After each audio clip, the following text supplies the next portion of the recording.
Don't you love that shirt? So we were up in the northern tip of Israel, and military presence was everywhere. It was intense, and there was a military strike by Israel on Syria. We actually saw the planes, we saw the things going, and there was a huge military right at the north end of the Sea of Galilee, kind of going towards the west side. It was actually really close to the site where Christ cast the demons out of the man into the pigs. It's a cool story. I've got some details on that I'll give later. And but right there, tons of military guys, and I posted one photo of right by that region with two soldiers that were there. It was awesome. Most incredible trip ever. Sue and I had such a wonderful time. It was exhausting. Our group was amazing. The guy, our guide, if you will, or we call him our team leader, was Todd Fink. Here's many of you know his YouTube channel, Holy Land Sites. holylandsite.com is his website, and then you can get his YouTube channel. I'll put a link to his YouTube channel in this video. But this book is so extensive on all the places, and we visited most of these. It was absolutely incredible, absolutely incredible. This guy is amazing, spiritual, Bible-believing doctorate.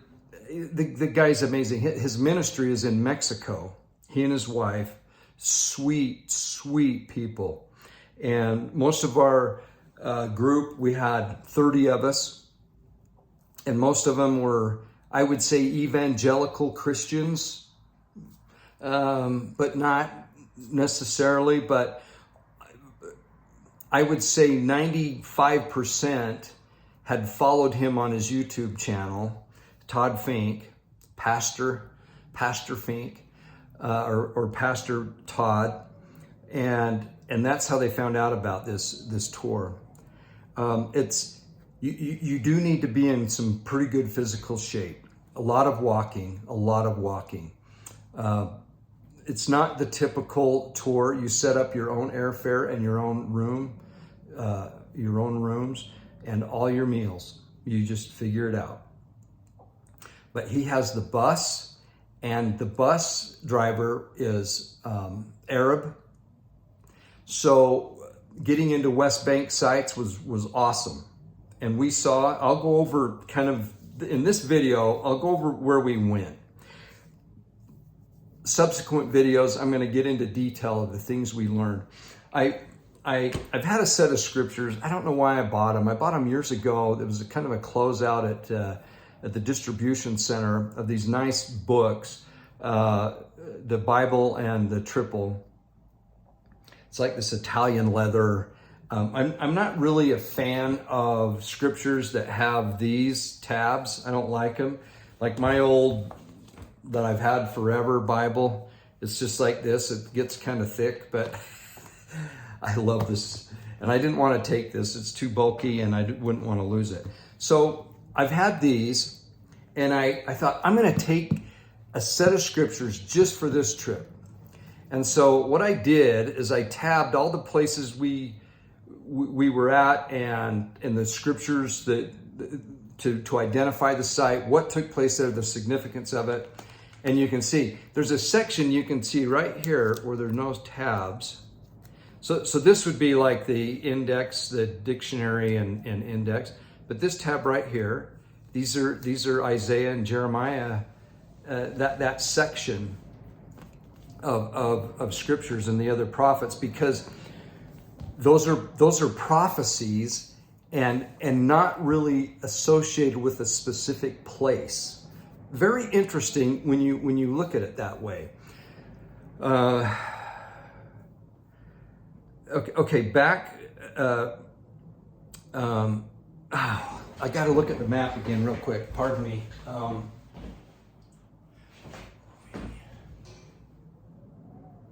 think there was a, is that the best t-shirt? Don't you just love it? Okay, so there was a family that were on the trip. I think they were from Romania, originally from France. Awesome family. And he got a text message, I believe it was. It might have been an email from his embassy telling him or asking if he was okay, that they knew about the strikes from Israel to Syria and the military stuff going on. You know, it was pretty intense. So we knew this before we were going, that this little mini terrorist organization of Palestinians had in Shechem had kind of surfaced, younger people called the Lion's Den, I think, Lion's Den. And it got so ugly in Shechem that the military just took it over.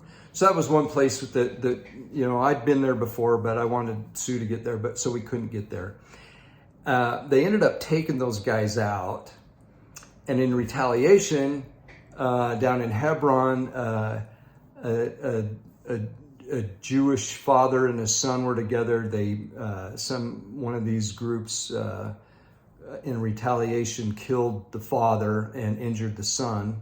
And so Hebron was shut down, which was really the only place that I was like, oh. But then I went, hey, I get to go back to Israel again, and that'll be, you know, on my list again. And there's so many other places that I want to see, so that's not an issue. And feel and learn, and of course, I never get tired of Jerusalem. So, but in all reality, we saw. So I'd had 2 subsequent trips over there. And each time had seen, places.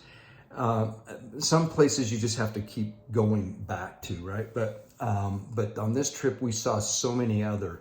So I'm just going to kind of do an overview before I get into that.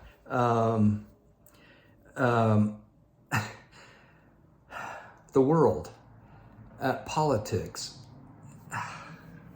You know, we were there for the elections in Israel. It was pretty intense. It was pretty exciting. Looks like Benjamin Netanyahu, looks like he won. And I would talk to every person I could on, once we were in Jerusalem, the last of the trip, several days in Jerusalem, we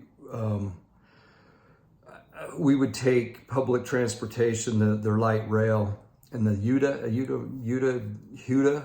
market. Oh my goodness. If you guys have been there, you know what I'm talking about. It's amazing. The food, the atmosphere. But we were there for 2 Shabbats, and it just shuts down. Everything shuts down. The light rail, you got to figure out what you're doing or you're stuck. Anyway, so politically that was pretty intense. Now we also know about these Senate races that are really big. It looks like maybe the Republicans will take over Congress, and the Senate's kind of up for grabs. You know, I'm so much less interested, frankly, in politics. I voted. Sue and I voted. It was so weird. There were so many miracles. I didn't say that I didn't. Okay, I got to tell you this. The reason why I didn't say much about us going. I'm one of these guys. You know this phrase, "A goal not written is only a wish." I think that's like the most ridiculous phrase I've ever heard. In fact, I can't stand it. What's a goal anyway? I can't stand goals. I just, you either do something or you don't.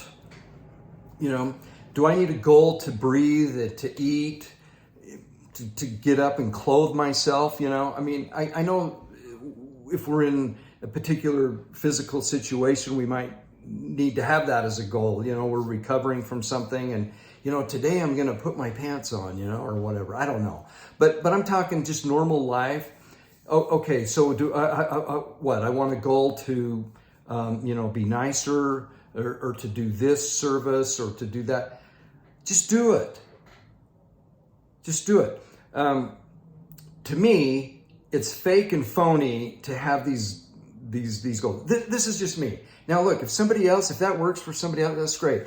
But please don't put that on me because I don't like that kind of stuff.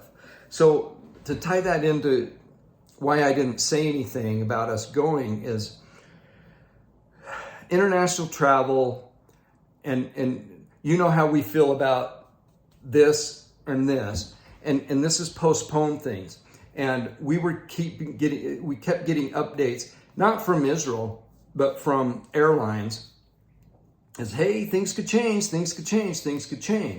And so it was like I had purchased insurance for the travel and the rooms and everything.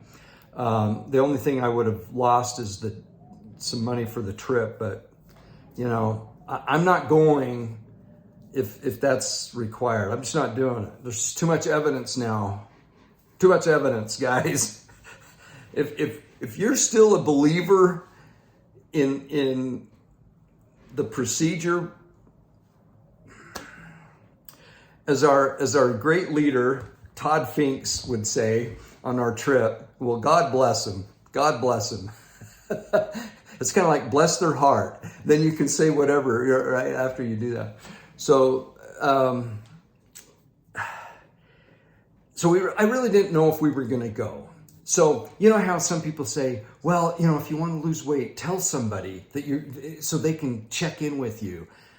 Just stop eating, don't stop eating, but change your diet, do some exercise. And some people say, oh, well, that's, maybe you can do that. Well, okay, maybe I can. I don't know. I'm not perfect at anything, but if as soon as I write something, I can write it down that I want to do such and such, I can guarantee I would never do that. But if I want to do something, I'm pretty hell bent on getting it done. And obviously there's circumstances and you have priorities.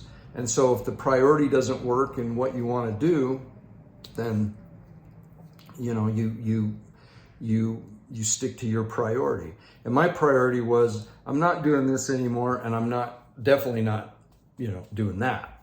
So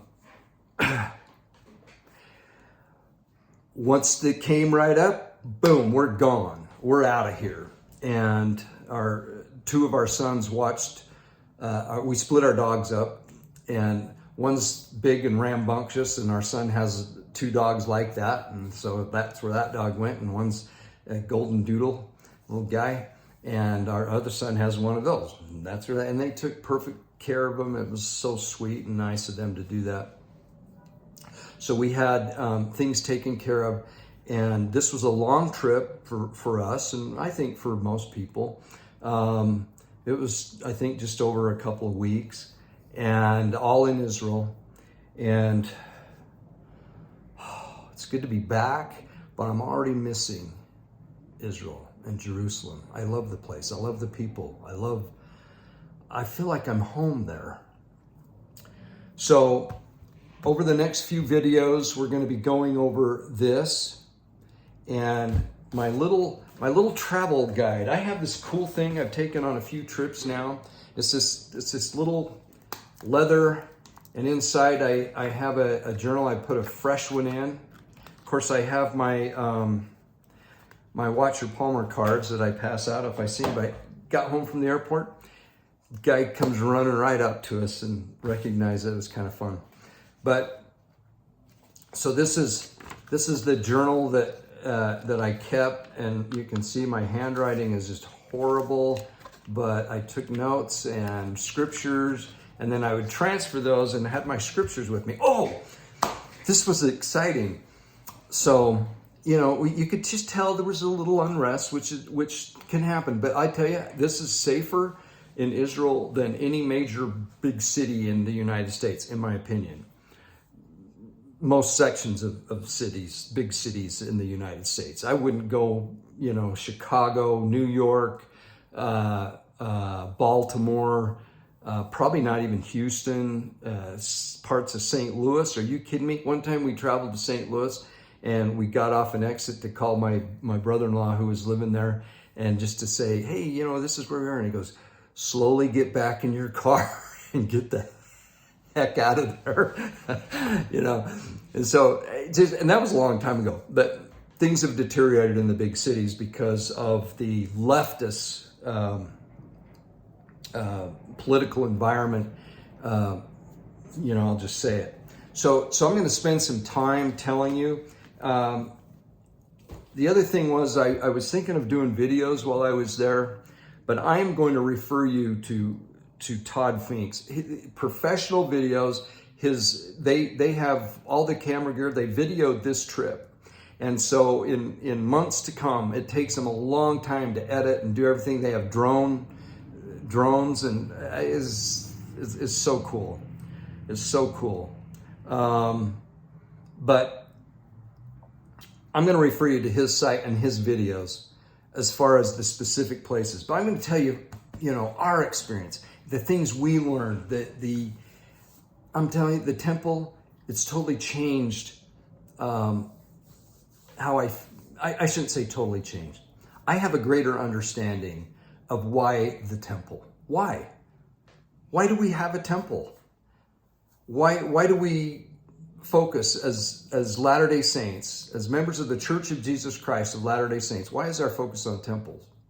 You know, in the Doctrine and Covenants, there's no really, there might be one reference to a ward and a few on stakes. You know, the chapter in Isaiah, the strengthen the stakes, the cords and the stakes, and like the tent, and the stakes are there and the cords to hold the tent together. And it really has to do with the tabernacle, if you think about it, which was the temple. And so when we strengthen the stakes, it's strengthening our ability to worship in the presence of God. I'll get into all that stuff later. I'm just all over the place and so excited. And what a reprieve for me today. This is Monday. I don't know even what the date is. Oh, it's the 7th, because yesterday was my birthday. Oh goodness, turned 65. I'm on Medicare, and I have a supplement C, whatever that means. It'll even cover depends if I need that. Right now I'm good. Well, that depends. Sorry. That was a miracle. To the day before we left, we had our final, this thing with Social Security and stuff. Those of you that have hit this age, you know what I'm talking about. You have to do it before your birthday. And we had waited for like 2.5 months for this phone call interview to get signed up. And I know we probably did. I tried it online and it just funked out on me and I couldn't get it. So we had to do it. Anyway, we passed. And then all the stuff came in the mail. So we're official. And because we've been on a Christian health share, and God bless them, they've done okay. But many of the facilities here, I think IHC won't take it anymore. So what you have to do is pay it up front if you have any issues. Which, you know, I had that surgery a year or two ago on my ankle leg where I snapped the bone in two and let it go for a while. I thought it was a sprain, you know, really bad sprain. And the bone died. They had to cut it and graft and pin and, oh my goodness. Anyway, Christian Health Share, Liberty Health Share is what it was.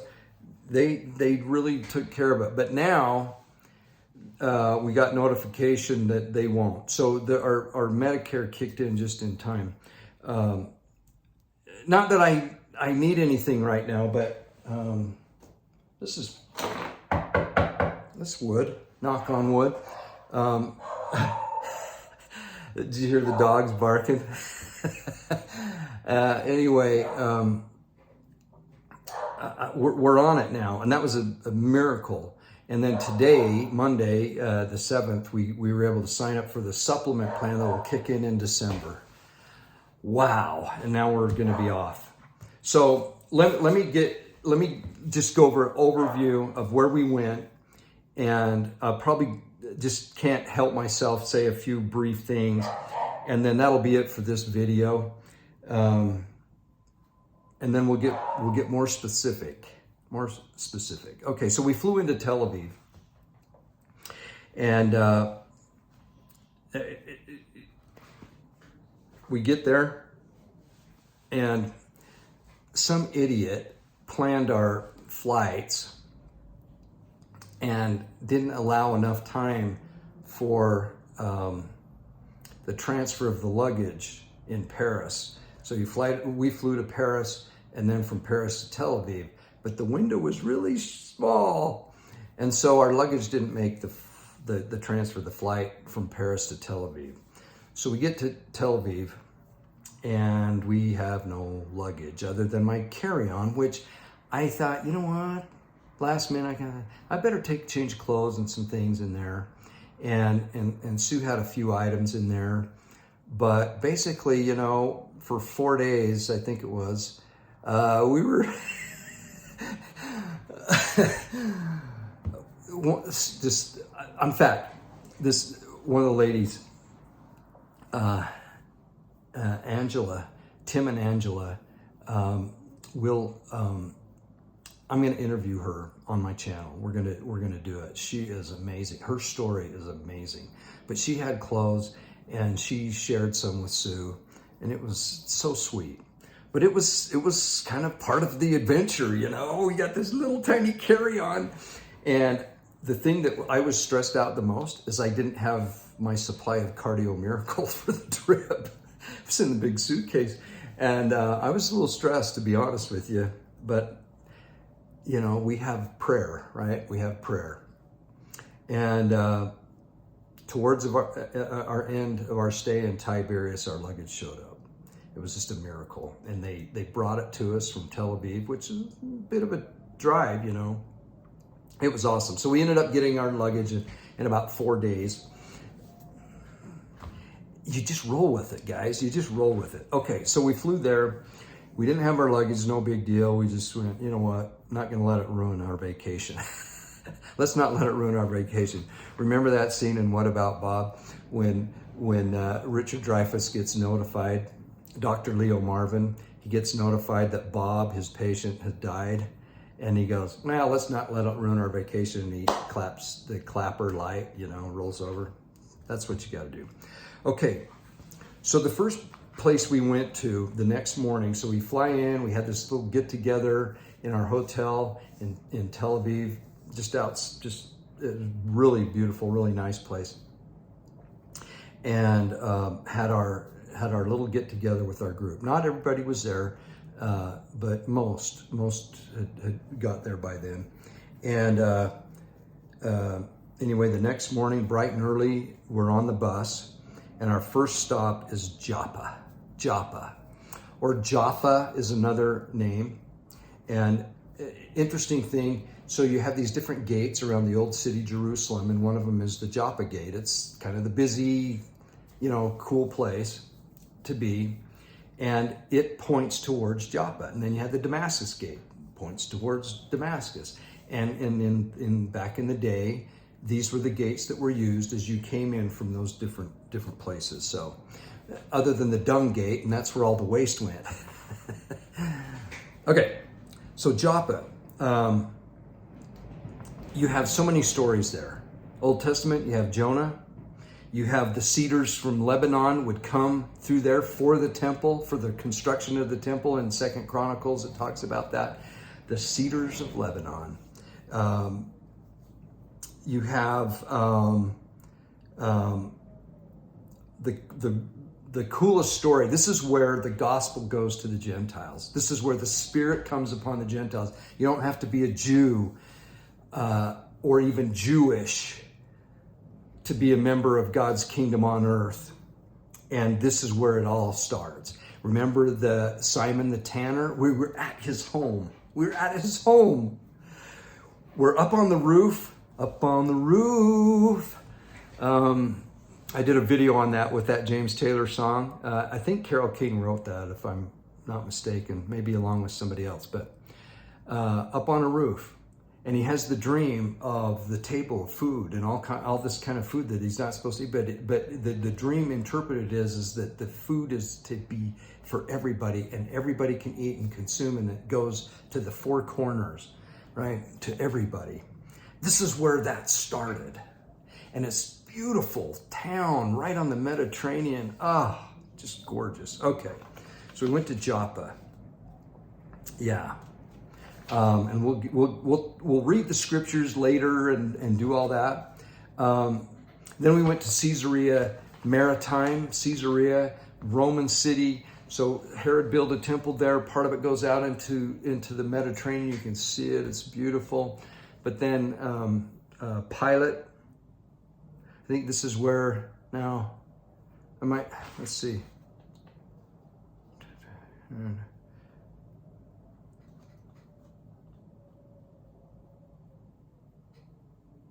Paul was in prison there, but I was trying to see who had the palace there. A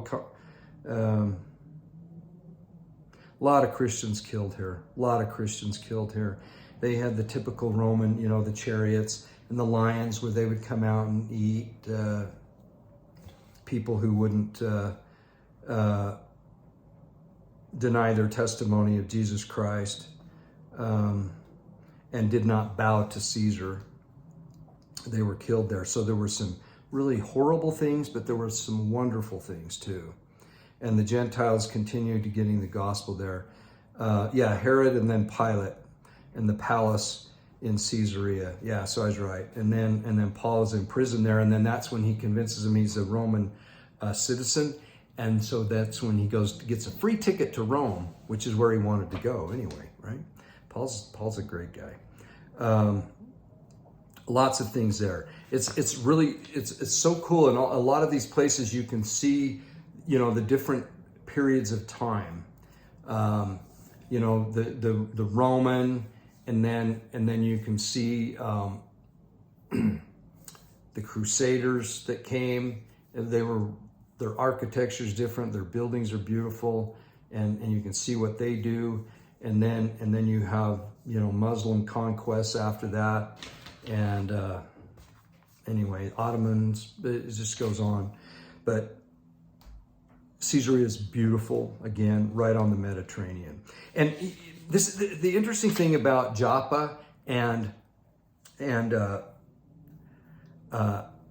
Caesarea Maritime is that you have the Via Maris. This is a trade route. And it goes right up to Galilee, and it's the crossroads. Let's see if I can remember this right. Kind of the connection of Europe and Asia, and then Africa and places north, and it all converges. This is why Christ began his ministry, and really his headquarters were in Capernaum, because it's right on the crossroads of that trade route. So the word of Christ is going to go everywhere. This isn't just some random, maybe I'll go down to Capernaum. I'll go down to the Sea of Galilee, and I'll find my apostles there, and I'll start doing some, I'll do the Sermon on the Mount there. Just kind of a nice place. It's pleasant. Weather's nice. It's a little below sea level, and it's temperate climate. That's where I'll do it. No. This all was by design. And this trade route was huge, huge. So, yeah. Okay. The Via Maris. Okay, and then it came right down the Mediterranean. All right. Okay, so that's good. All right. I got to just kind of cruise along here. And I'll just kind of tell you. So from there, we went to the Church of the Annunciation in Nazareth. A lot of tours don't go to Nazareth. It's in the West Bank. It's the Church of Annunciation is beautiful.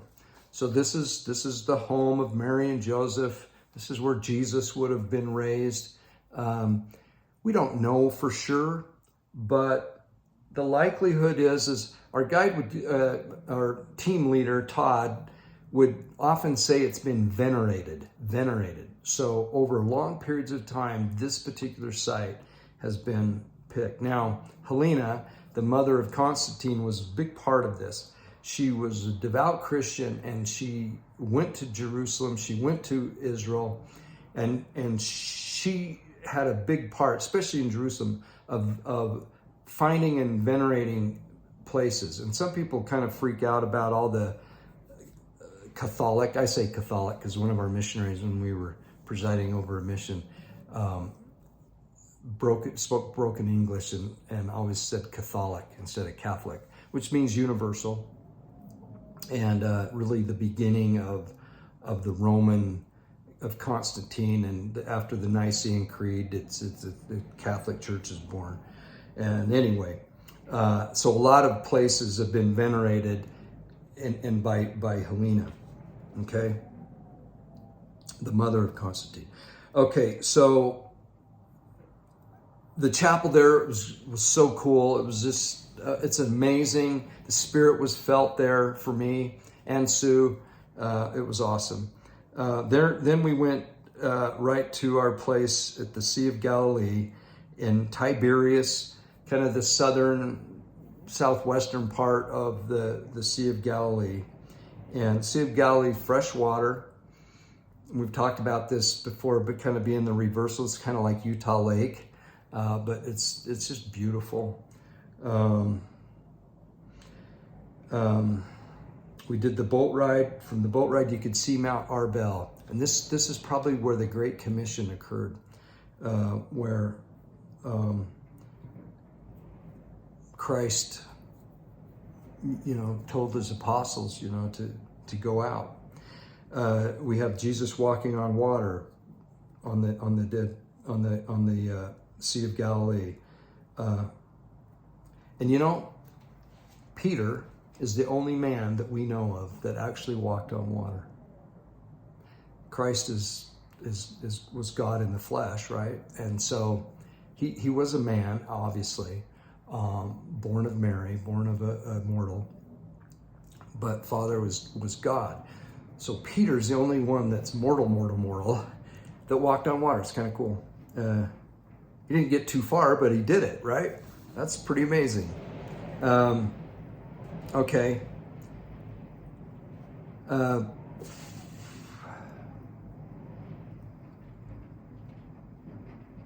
I'm not going to get into a lot of this. Peter's home, if you've been there, you can see where he lived. There's some archaeological evidence that was the place. Most of the apostles are picked from there. It's all that area around Galilee. You have Magdala, which is where Mary Magdalene is from, and the synagogue that's still under excavation. I've been there three times now, and to me it's just amazing to see the archaeology prove of the Jewish presence of the time of Jesus and prior to. It's just amazing, because some people who opposed the Jews say they have no presence in Israel. They're liars. We learned about hard paths and hard ground, and when you throw seeds, on hard soil, the hard soil are pathways. Every field would have a pathway to someone else's property through the field, the right of way to get to it. And so we did that. We actually walked. We walked some crazy places, and it was so awesome to see the visual, what Christ was saying and describing in his parables and his teachings that really had, visual view right at the time. Anyway, synagogue in Capernaum is beautiful. Jesus obviously taught there.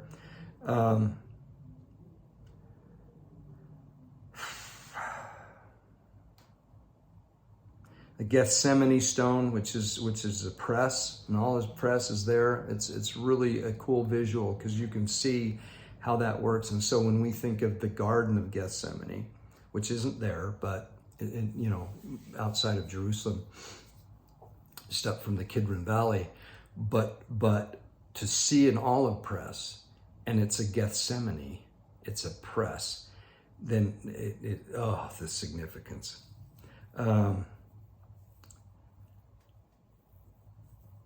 So the first pressing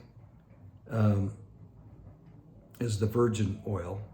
The second is the oil for fuel. And the third is for ointments. It's kind of interesting. I didn't know that. We learned so many things. I'll just keep going. We spent a lot of time in this area. We went to where the Sermon on the Mount. We went to where the demons were cast out of that individual. He became such a disciple of Christ. I don't know if we focus on that. And he'd tell people and they would reject him because of the healing that occurred. And he was crazy. He'd break chains. He was just, you think, oh, how come that doesn't exist too much now, where you have this demon possessed? Well, think of how important it was that Christ was there and what Satan would do to combat Christ in his ministry. He's going to do whatever he can to thwart it, right? And so that's why you had these things, in my opinion. So tons of scriptures there. We'll go through those later. The 2,000 pigs drowned. 2,000 pigs. 2,000 pigs. I'm not talking 3 or 4. 2,000 pigs. My name is Legion. That'd be 4,000 to 5,000. My name is Legion.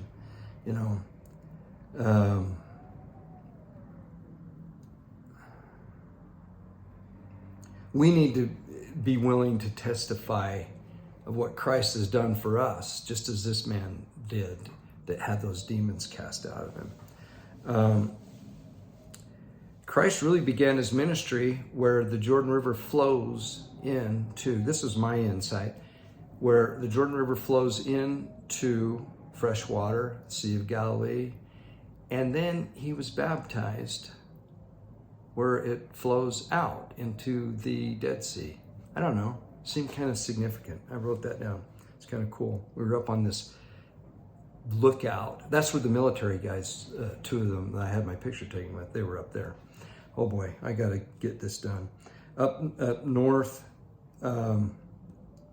we went to the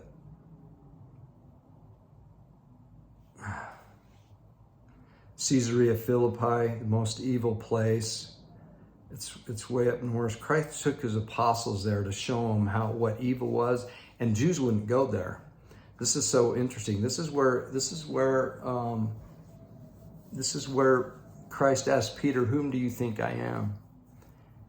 And he said, "Thou art Christ, the Son of the living God. Blessed art thou, Simon Bar-Jonah, for flesh and blood have not revealed it unto thee, but my Father which is in heaven. And the hells of Gate shall not prevail against thee." The hells of Gate are actually there. It's this big cavern, and they called it the gates of hell. And these pagan worshipers did all these evil acts, just disgusting, okay? And we were told, what went on there with animals and stuff, and then child sacrifice, abomination. Christ took him there specifically to tell his apostles, I'm over all this. They don't have power over me, and they will not have power over you either. So he took him to the most evil place possible, because you know what he did after that? He left Caesarea Philippi to go hang on the cross. That's what happened. And he had to teach his apostles that you're going to know that you can combat all this evil. It was one of the most amazing teachings there. It was really cool. Okay, I can tell I'm only going to get to the Sea of Galilee region. Chorazim. A lot of people don't go to this site. It's amazing, amazing. Had a synagogue. Christ would have taught there. There was a seat of Moses.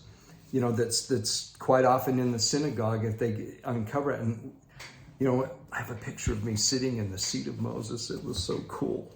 How the women are separated in synagogues from men? What does it sound like? Temple.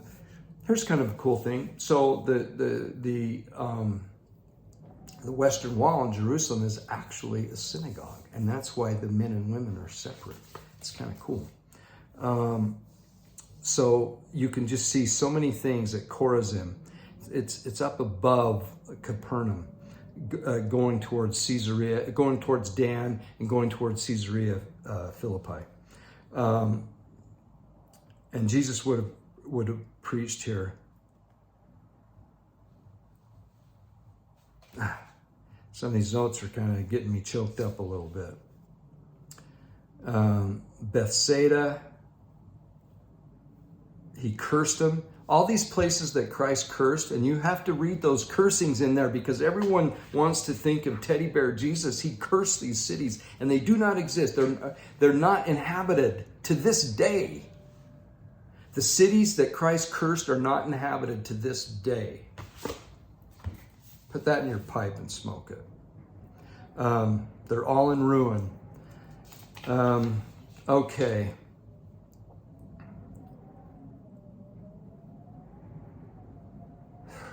Mary.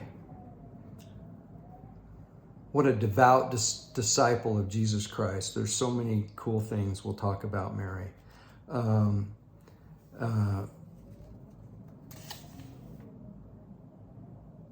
The calling of the apostles. 6 were from Upper Galilee, and all were from Galilee. I will make you fishers of men. And there's a place where the possible site where Peter was restored. This is really cool. And there's really good evidence that this would be the place because he was mending his nets. And there's only a few places you can actually mend the net. The Sea of Galilee is chock full right now.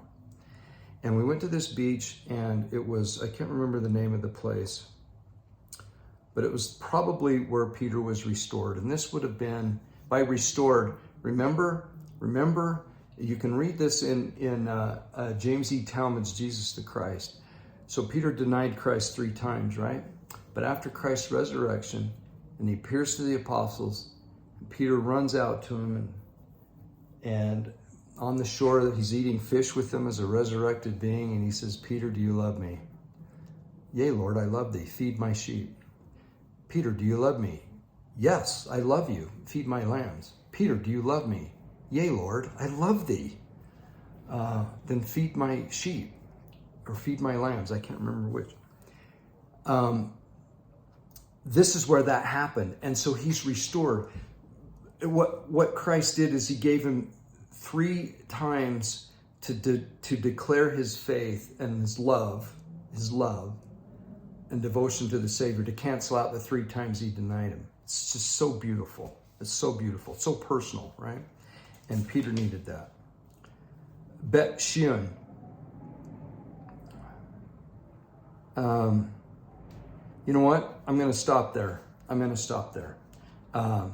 We're going to talk about this. This is really, really, really cool. An amazing site in the West Bank, south of Galilee, and we'll talk about that later. So it is so good to be back. I apologize for not getting some videos out. There were a few people that talked about a good brother. I think he's in the young man's or Sunday school presidency general, and he talked about something, activism. I read it. I thought it was great. I don't know if I was as excited about it as some people were. I don't. So maybe you can help me. Israel does something to your soul, and it kind of boils things down to basics, and things that you get kind of fired up about, it's just kind of, you know, I don't know. It's not that they don't matter. It's just that, and so I don't really, I read it and I was like, okay, yeah, that's good. I'm down with it. So maybe I was missing something. So we should have a little discussion about that. The Senate race here in Utah with Mike Lee and McMuffin. I personally don't really care for either one of them. I think Mike Lee's a sellout to big tech and big pharma, and I think McMuffin is CIA. Are you kidding me? And he's a fake and a phony, in my opinion. I voted, and I'm not going to tell you who I voted for. There was a libertarian candidate as well. It's nobody's business who I voted for. But we're not going to have a political system that's really going to do us a lot of good, in my opinion. I personally, on a national level, I don't have a lot of confidence in the election process. It's just me. I do my duty, I study, I decide, I pray about who to vote for, and I do all that. And so I'm not saying that we should ignore that, but in my opinion, our relationship with God through his son Jesus Christ is the most important thing. And keeping covenants as revealed in the restored gospel of Jesus Christ through the prophet Joseph, and following the living prophet in the sense of the keys and doing the things that we're supposed to be doing on the covenant path. Absolutely. We were the only Latter-day Saint on our tour, and we had some great conversation. Todd Fink was a little nervous about having two Mormons along, which was really kind of fun because we talked about it very openly, very fun. And he called me before we went, and we talked for probably 45 minutes or 40 minutes or so.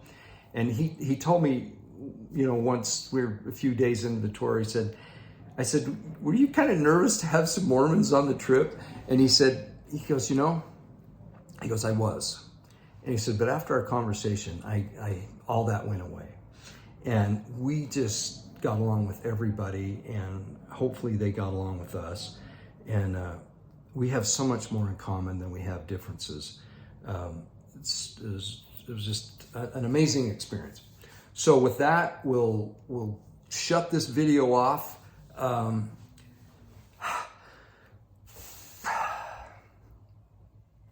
So much to talk about. I love you all. I really do.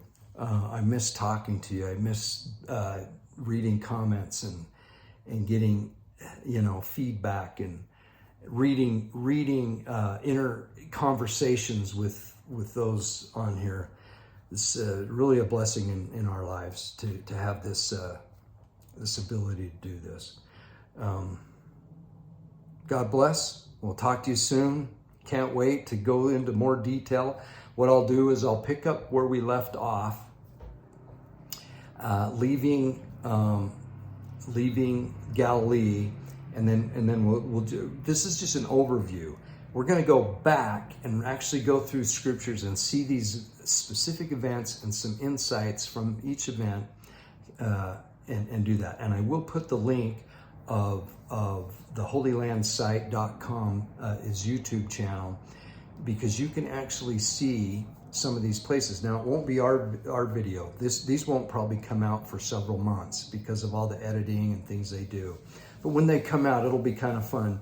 You might see some bald-headed Latter-day Saint dude and his smoking hot wife with him sitting on a stool or a rock or something in the video.